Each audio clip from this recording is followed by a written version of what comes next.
What if I told you one of the richest cities on Earth is preparing for a future where the Strait of Hormuz no longer matters? For decades, Dubai became one of the world's greatest trading hubs because of Hormuz.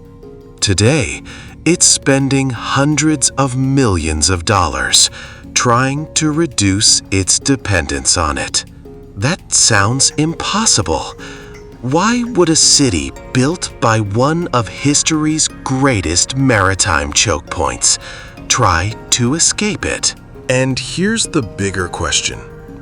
If Dubai succeeds, could this become the beginning of the end for the world's most important shipping lane? Or is this simply another empire trying to defeat geography? For years, the Strait of Hormuz looked permanent. Tankers crossed it, container ships crossed it. The global economy depended on it. Then, everything changed.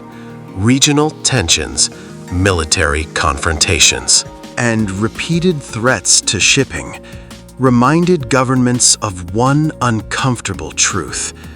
If one narrow passage becomes unreliable, entire economies become vulnerable. For Dubai, this wasn't just geopolitics, it was business.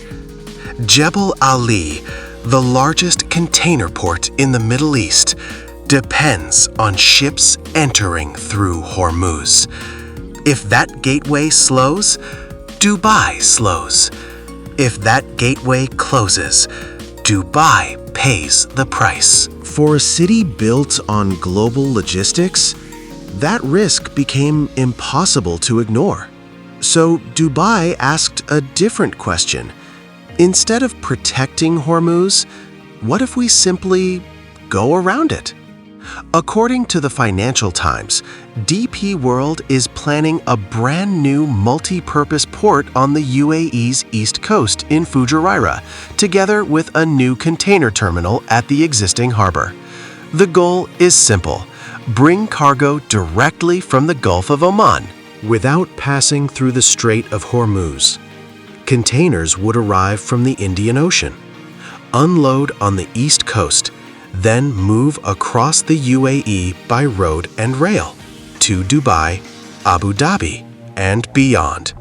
No choke point, no narrow passage, no dependence on one strategic bottleneck. At least, that's the plan. Look at a map. One detail changes everything.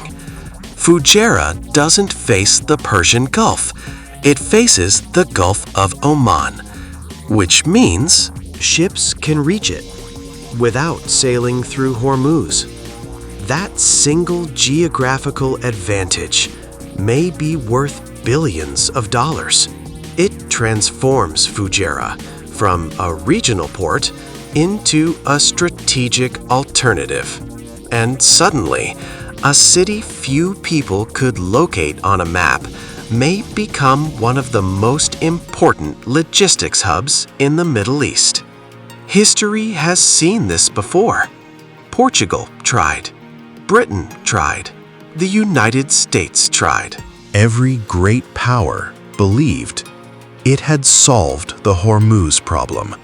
Yet 500 years later, ships still use the same narrow passage. Why? Because bypassing Hormuz is much harder than avoiding it. A new port still needs highways, railways, customs, industrial zones, billions of dollars in infrastructure. And even then, some cargo will always choose the shortest, cheapest, most efficient route. That route is often still Hormuz. Here's what many people misunderstand. Dubai isn't trying to replace Hormuz. It's trying to reduce its dependence on Hormuz. Those are very different goals. If even part of its trade can continue during a regional crisis, Dubai becomes more resilient. Investors become more confident. Insurance costs fall. Supply chains become stronger. In other words, the project isn't just about ports. It's about trust. Because in global trade, confidence can be just as valuable as cargo. So, will this new port change history? Maybe, maybe not. But one thing is already clear. For the first time in generations, a major global logistics company is investing hundreds of millions of dollars on one extraordinary idea. Not controlling Hormuz, not defending Hormuz, but preparing for a world that doesn't depend on it. And perhaps that tells us something remarkable. The greatest threat to the Strait of Hormuz may never come from war. It may come from innovation. Next documentary. Can anyone really replace the Strait of Hormuz?